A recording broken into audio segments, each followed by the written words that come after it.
Salam saudara-saudara yang dikasihi Tuhan.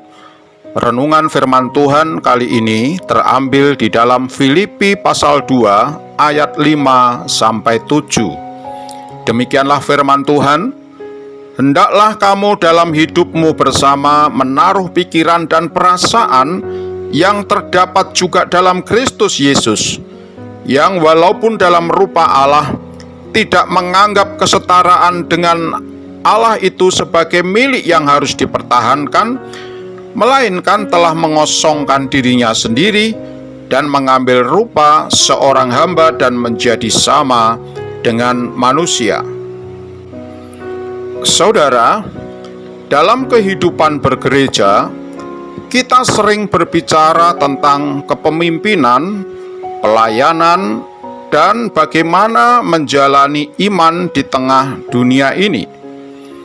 Namun, dasar dari semua itu adalah suatu teladan utama, yaitu yang diambil atau melihat dari pribadi Kristus Yesus. Misalnya Rasul Paulus dalam Filipi pasal 2 menekankan bahwa hidup jemaat harus mencerminkan pikiran dan sikap Kristus yang penuh kerendahan hati dan pengorbanan.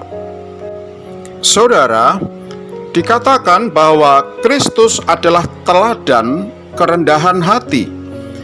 Bagaimana saudara kita bisa mengerti dan memahaminya? Yesus yang adalah Allah memilih untuk mengosongkan dirinya dan menjadi manusia. Dia tidak mempertahankan haknya sebagai Tuhan, tetapi justru merendahkan diri dengan mengambil rupa seorang hamba.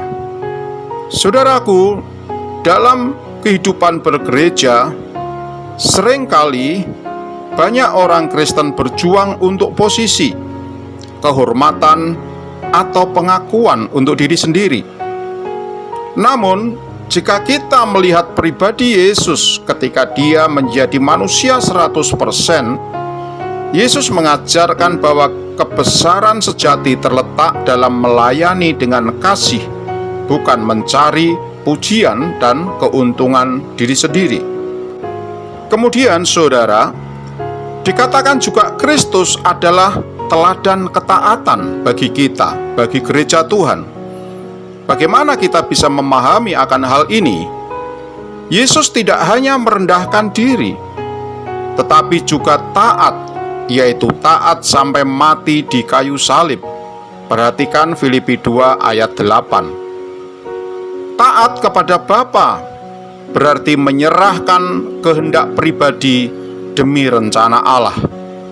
Dalam kehidupan bergereja, kita juga dipanggil untuk hidup dalam ketaatan kepada firman Tuhan, bukan sekadar mengikuti keinginan kita sendiri. Saudara, satu aplikasi yang dapat kita ambil untuk kita bisa menerapkan di dalam kehidupan kita adalah, yaitu kita bisa melihat bagaimana Tuhan Yesus, dia memiliki sikap kerendahan hati yang luar biasa. Maka biarkanlah kita semuanya sebagai murid-murid Kristus akan mengutamakan kepentingan sesama di atas kepentingan pribadi. Mari kita belajar untuk merendahkan diri kita, tidak meninggikan hati atau tidak meninggikan diri, karena itu adalah bukan karakter Kristus yang tidak pernah diteladankan kepada kita. Tetapi Yesus memberikan contoh, yaitu hidup dengan rendah hati. Terbukti bahwa Tuhan Yesus dia rela mengosongkan kealahannya karena demi kita manusia berdosa. Saudara, apabila kita mendapatkan kesempatan atau diberi kesempatan untuk melayani Tuhan, entah itu di dalam konteks gereja atau dimanapun, atau di masyarakat dan sebagainya, maka biarkanlah kita sungguh-sungguh melayani dengan penuh kasih, dengan motivasi yang benar dan tulus, yaitu hanya semata-mata untuk bersyukur kepada Tuhan dan menyerahkan semuanya itu untuk kemuliaan Tuhan, dan tidak mencari pengakuan, tetapi setia dalam pelayanan, sekalipun itu merupakan hal terkecil. Saudara, gereja yang meneladani Kristus akan menjadi gereja yang penuh kasih, rendah hati, dan melayani dengan tulus. Marilah kita menaruh pikiran dan perasaan yang sama seperti Kristus, sehingga hidup kita menjadi cerminan kasih-Nya bagi dunia. Amin. Mari kita berdoa. Tuhan, ajar kami untuk hidup seperti Kristus, rendah hati, taat, dan penuh kasih. Jadikan kami gereja yang mencerminkan keindahan-Mu di dunia ini. Terima kasih Tuhan, dalam nama-Mu Tuhan Yesus, kami bersyukur, kami berdoa. Amin.